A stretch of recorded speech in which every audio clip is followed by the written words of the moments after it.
In the summer of 2026, more than 1 million international visitors could arrive in the United States, not as immigrants, not as soldiers, not as diplomats, but as football fans.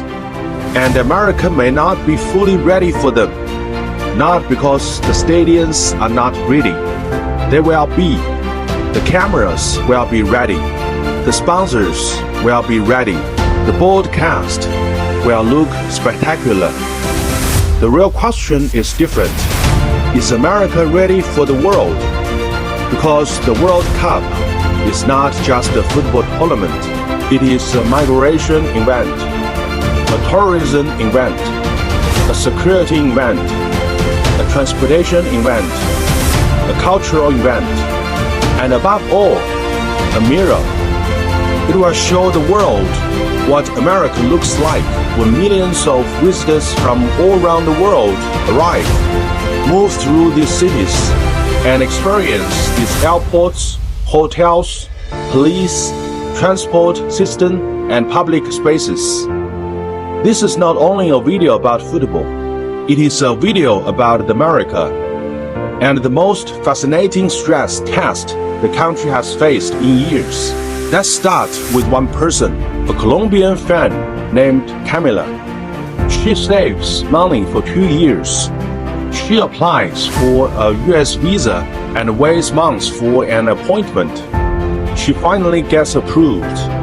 She flies to Houston. Before she sees the stadium, she sees the airport line. Before she hears the crowd, she hears the hotel price. Before she reaches the match, she has to figure out a city built more for cars than for walking fans. She opens a transport app. The stadium looks close on the map, but the route is confusing. The sidewalk disappears, but the bus is delayed. The Uber price is ridiculous, so she walks, not through a beautiful historic city center filled with fans and songs, but long, wide roads, parking lots, concrete, heat, and traffic. Eventually, she reaches the stadium. Her team wins. She cries. She sings. She hugs strangers. She feels the joy of football. But her first memory of America, the line, the price, distance, the feeling that this country is powerful, but not always easy to move through. Not multiply camera by hundreds of thousands. That is 2026. Most Americans think the World Cup is just another major sports event. But in 2026, it will be much more than that. For the first time, the biggest sporting event on earth is being hosted across 3 countries. The United States, Canada, Mexico, 48 teams, 104 matches, millions of fans, dozens of languages, different passports, cultures, and expectations. Mexico and Canada will play important roles, including early knockout matches. But from the quarterfinals onward, the tournament becomes an American stage. The final will be in the New York, New Jersey area. The biggest commercial moments will be American. The biggest global spotlight will be on America. Not because America is the only host, but because America is still the center of the global system. The world will not only come to watch football. The world will come to look at America, and that raises one uncomfortable question. Can America still welcome the world? Let's be fair. America can host big events. The Super Bowl, the Olympics, the NBA Finals, massive concerts, political conventions, global business summits. America understands scale. America understands entertainment. America understands media spectacle better than almost anyone. In fact, America may be uniquely suited for this World Cup in ways that many countries are not. No other country has such large immigrant communities ready to cheer for almost every team. In Los Angeles, you can hear Spanish, Korean, Portuguese, Arabic, and Mandarin in the same neighborhood. In New York, Mexican fans can stand next to Japanese, Colombian, Italian, and Korean fans. In Miami, football will not feel foreign at all. America also has enormous sports infrastructure. This college sports system can provide elite training facilities. This event economy can mobilize thousands of staff, volunteers, contractors, podcasters, sponsors, and security professionals. This is America's soft power advantage. It is not just a country. It is a meeting place. A place where many parts of the world already live inside one nation border. That is the best version of America. Open, diverse, commercially brilliant, culturally magnetic. But the World Cup is not the Super Bowl. And that is where the problem begins. The World Cup is not a controlled American sports product. It is not one city, one stadium, one weekend, one halftime show. It is a global emotional explosion moving through cities for more than a month. And here is the contradiction at the heart of 2026. America wants the world to come, but America is also arguing about who should be allowed in. Immigration is political. Borders are political. Policing is political. Flags are political. Protests are political. Even crowds can become political. The World Cup will bring fans from countries America loves, countries America fears, countries America sanctions, and countries most Americans barely understand. And suddenly, all those global tensions will arrive at American airports, streets, hotels, and stadiums. For many fans, the first experience of the World Cup will not be inside a stadium. It will be a visa application, an airport line, a border officer, unlike Russia's Fan ID or Qatar's Haya card. World Cup ticket does not replace a US visa. FIFA Pass can help some ticket holders get priority scheduling or visa interview, but it is not a visa. It is not an entry pass. It is only a faster path to get an interview. It does not guarantee approval, and even a visa does not guarantee entry into the United States. For fans from countries outside the visa waiver program, Colombia, Nigeria, Egypt, Indonesia, Morocco, and many others, the World Cup may begin with the same old question. Can I get into America at all? Some will get in, some will wait, some will be denied for reasons that have nothing to do with the football. And those stories will travel. That matters, because for the World Cup is not only watched on television. It is experienced in the body, in the feet, in the wallet, in the waiting line, in the way a country treats you before you ever reach your seat. This is the central tension of 2026. America has an entertainment machine versus the world as an emotional flood. In Europe, Latin America, Asia, and Africa, football culture is often built around streets, trains, and public squares. Fans work together, they sing together, they fill city centers together. Football begins hours before kickoff, in bars, on trains, in plazas, on sidewalks. But American sports culture is different.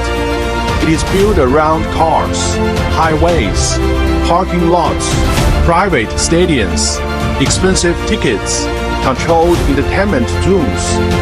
That model works well for the NFL. But the World Cup is not the NFL. World Cup fans bring noise, flags, drums, chants, national pride, political memory, old rivalries, raw motion. For many countries, football is not entertainment. It is identity. And that motion does not stay inside the stadium. It spills into the street. So the question is not simply, can America host football matches? Of course it can. The real question is, can American cities handle football culture? Can a car-based urban system absorb a pedestrian fan culture? Can a security system built for controlled stadium events handle crowds that are loud, emotional, political, and impossible to fully control? That is the real friction. This World Cup will also reveal something unusual. Same tournament, 3 countries, 3 completely different experiences. A fan might watch a match in Mexico City, fly to Vancouver, and then travel to New York for the knockout rounds. Mexico may feel louder, more street football, more spontaneous celebration, more chaos in the best way. Canada may feel smoother, quieter, more orderly, less overwhelming. America may feel bigger, but also harder, more expensive, more controlled, more like a product than a party. Which one will the world remember? That depends on what goes wrong. And everyone will be watching. Europe will compare American infrastructure with European public transport. Latin America will feel the emotional return of the World Cup to the Americas. Asia and Africa will also ask who can afford to come, who can get the visas, and who is left watching from home. Every country will see the images from 2026 as evidence of American competence or American chaos, American openness, American fear, American confidence, or American insecurity. This is how global image competition works now. And the World Cup gives everyone a stage. That is why 2026 matters beyond football. It is not only a tournament, it is a global reputation test. If America handles this well, the world will see the best version of the country. The stadiums will look spectacular, the crowds will be diverse, the energy will be unmatched, and America will remind the world why it still has extraordinary soft power. A country where people from every corner of the planet can gather, celebrate, compete, argue, spend money, and still feel part of one global event. That version of America still exists. Open, confident, diverse, creative, magnetic. But if America handles it badly, the images will travel just as fast. Long airport line, visa controversies, hotel price anger, transport breakdowns, police crashes, homeless camps, near fan zones, political arguments turning a football tournament into another American cultural war. These images would not destroy America, but they would confirm what many people already suspect, that America is still powerful, but not always functional, that America can sell a global dream, but struggles with daily governance, that America wants to lead the world, but is increasingly uncomfortable when the world arrives at its own doorstep. That is the vision and the heart of 2026. For much of the 20th century, America was the meeting place of the world, the place people wanted to study, work, invest, escape to. build a dream. America was not just a country, it was an idea. But that idea has become more complicated. The world still admires America, but it also doubts America. The world still wants access to American markets, universities, technology, and capital. But it is no longer sure America is as stable, open, or confident as it once seemed. That is what makes this World Cup fascinating. It arrives at the moment when America wants to prove it is still the center of the global stage. But the world is no longer looking with innocent eyes.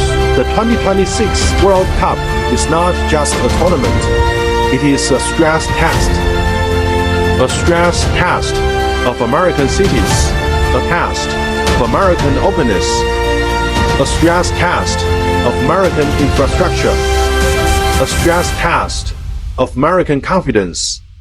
And a stress test of whether America can still be the place where the world feels welcome.